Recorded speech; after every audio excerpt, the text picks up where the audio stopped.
Another teen killed by gunfire highlights senseless gun violence in the United States. Hadia Pendleton was known to her friends as a girl who always smiled and had a radiant spirit.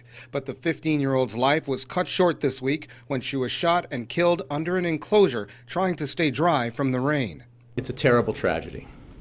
Anytime a young person is struck down with so much of their life ahead of them, and we see it far too often. Pendleton is now the latest poster child for gun control advocates. This week on Capitol Hill, lawmakers addressed reforms that would restrict easy access to guns and heavier ammunition. Gabrielle Giffords is a former Arizona congresswoman. She struggles with her speech after a gunman shot her in the head in 2011. She testified at a Senate Judiciary Committee hearing. Too many children are dying. Too many children.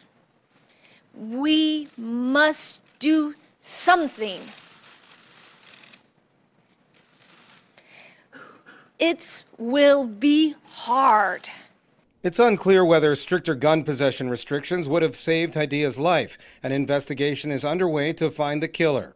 The park where she was killed is 1 mile from President Obama's home in Chicago. Chicago has been under the microscope lately, not because that's where President Obama's home is or where he started his campaign for president, but because Chicago is one of the deadliest cities in North America. Reports of fatal shootings happen there several times a week. A police analysis shows the number of people killed by murder in Chicago over the past decade is greater than the number of American forces that were killed in Afghanistan since the U.S.-led invasion of the country back in 2001.